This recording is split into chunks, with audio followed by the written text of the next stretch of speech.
What would happen if you built a refuge for a persecuted people in a place where another people already lived? In the next few minutes, you'll learn why this moral quandary is at the root of the struggle between Israelis and Palestinians, and what you can do to help achieve a just peace for everyone in the region.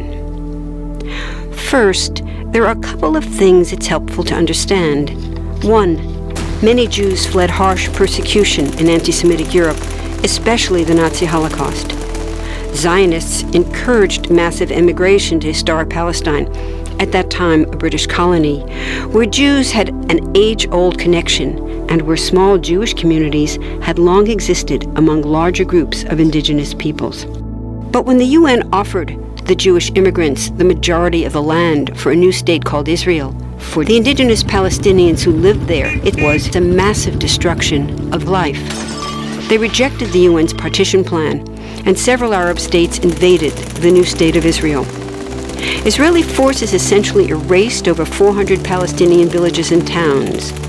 By the end of the fighting, Israel controlled 78% of historic Palestine. And when 750,000 Palestinians who fled or were expelled during fighting tried to return to their homes where the new state now stood, they were permanently barred by the Israeli government. While over 100,000 of their relatives and neighbors who hadn't left became second-class citizens of the new state, along with the new Jewish majority. Today, Palestinian refugees and their descendants number in the millions. Most are in the Gaza Strip, the West Bank, and Jordan. Many are spread throughout the world, with millions still living in refugee camps, seeking to return to their homeland. To sum up, one group of refugees found a much-needed home, but in the process, a new group of refugees was created. Here's the second thing to understand. Israel was founded as a Jewish state. But now ask yourself, what exactly does that mean? People had lots of ideas about what a Jewish state should look like. Some called for equality for all citizens.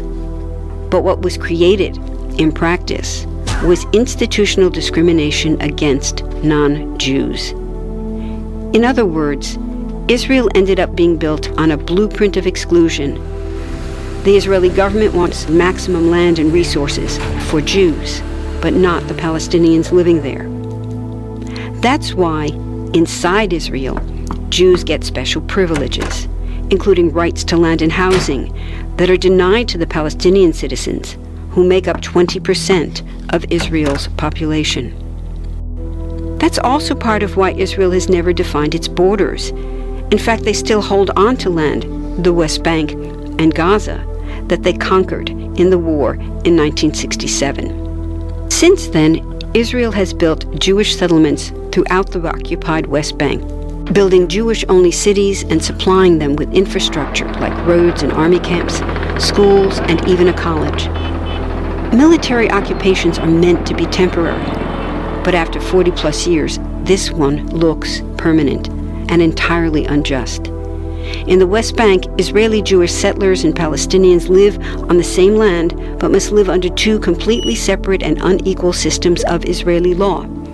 The Jewish settlers dominate the natural resources, including water and agricultural land, and they're backed by the Israeli army. To maintain the occupation, Israel has demolished thousands of Palestinian homes and orchards, confiscated Palestinian land, bombed a captive civilian population in Gaza, and punished resistance with raids, arrests, and assassinations, all to gain maximum land, while making life so difficult for Palestinians that they will either leave or be too afraid to resist. Palestinians have fought back. For decades, they tried to achieve national liberation through armed struggle. Some groups still do, but the majority now support popular protest instead. The deeply harmful pattern of control, repression, and violence profoundly harms Palestinians living under occupation and Israelis living as occupiers.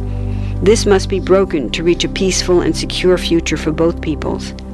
Now that you understand the problem, what about the solution? What about peace talks? So far, over 2 decades of U.S.-backed peace talks have actually made things worse by helping Israel continue the occupation. It's been years of talking while Israel massively expanded the Jewish settlements and literally redrew the map. Peace talks are good if they're real, but not when they're theater to cover a land grab. So now what?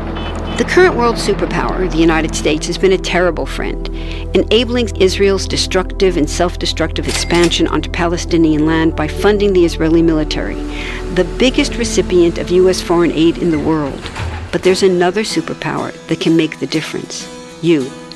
There's a movement with hundreds of thousands of people just like you across the world, including Palestinians and Israelis, protesting, educating, divesting, and boycotting, all to bring nonviolent international pressure on Israel to stop violating human rights of Palestinians. Throughout history, where governments have failed to push for justice, people just like you, like us, have taken the lead and won. Now it's the Palestinians' turn for freedom and justice. We can pressure Israel to end the occupation and the discrimination. We want all people, Jews and Palestinians, to have equality, human rights, and democracy. We can change history. Join us.